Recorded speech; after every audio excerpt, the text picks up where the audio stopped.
All right, let's welcome to the show Kevin O'Leary of O'Leary Ventures, the chairman thereof. Kevin, we mentioned a poll early in the show, that a Dem Super PAC poll that says that voters still view the Democrat Party as out of touch and woke. And it appears to me they're also split about how far left they want to go. This is a video that I thought was interesting when I came across my timeline, so I thought I'd react to it and give you guys my thoughts and opinion on it because the New York mayoral race is heating up and it's very interesting. A lot of things happening there. And for those of you who don't know, New York, California usually write, a lot of policy that eventually will, you know, go nationally. So that's why. But hey, please don't forget to like, comment, and subscribe. We're trying this reaction thing out. Hopefully, you guys can hear me okay. All right, let's tap in. It's a huge debate, but I'm an investor, a real estate developer. I focus on policy. I've been watching New York forever. It's a very interesting market.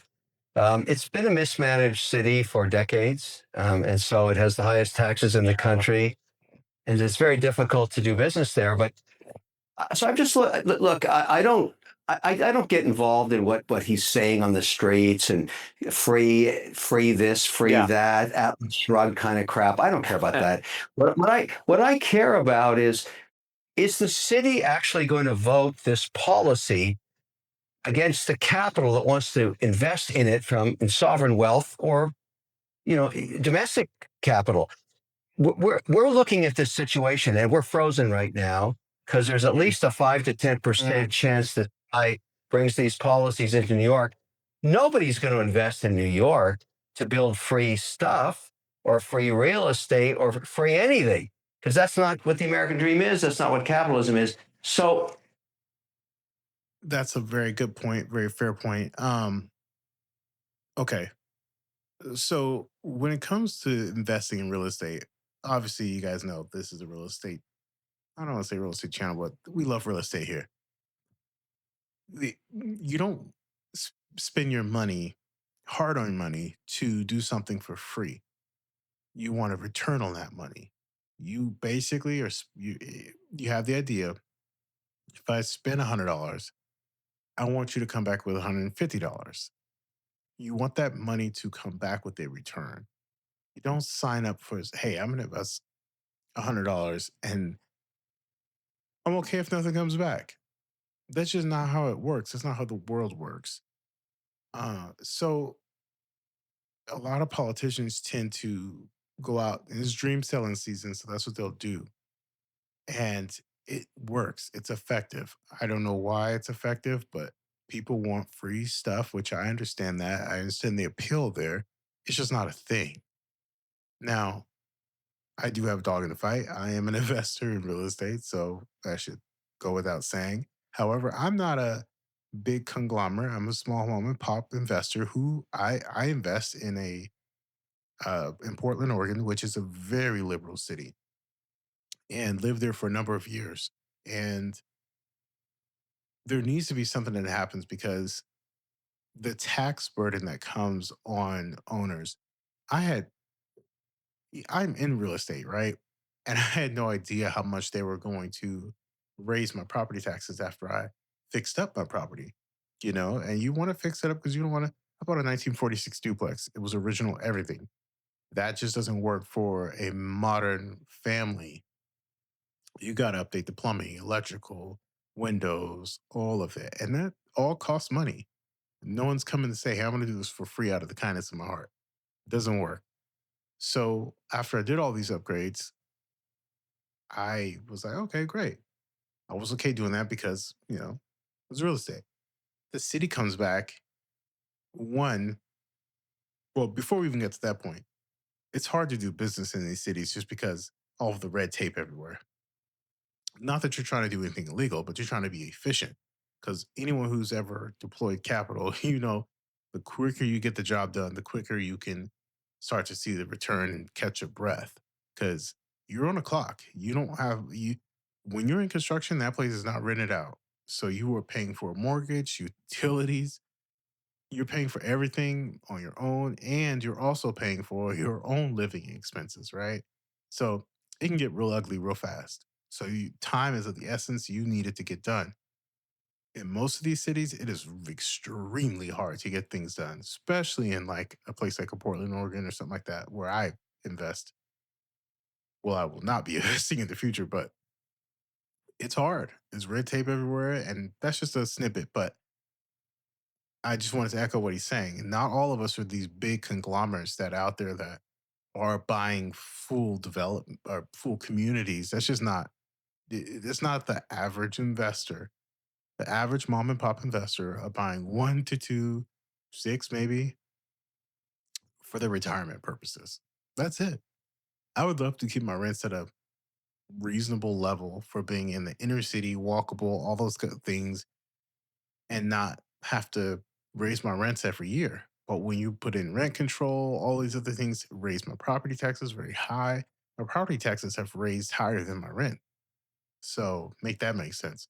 Anyway, not trying to vent on here, just trying to give some context. But let's continue on. I'm waiting to, because this is not till November, and I'm saying I've seen everything. We've just lived through a crazy election cycle. I've seen everything. So have you. This is, to me, fantastic rhetoric, great stuff. I mean, I would say the same thing. If I were running in New York for mayor, I'd say everything's free for the rest of your life because we're in New York.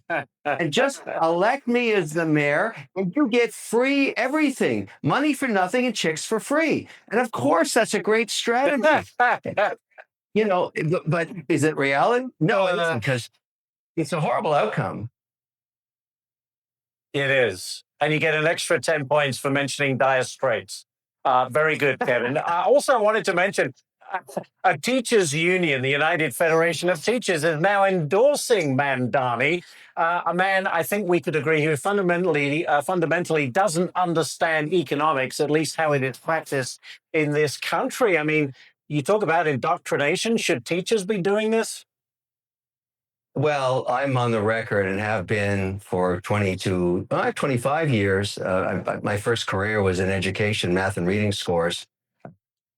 I don't understand why we can't just get some common sense laws. There has to be a way where both sides can just meet in the middle. Landlords need tenants, tenant needs landlords. If you do this, a lot of small mom and pop landlords will start selling their properties, and then you will only have to deal with these large, massive companies.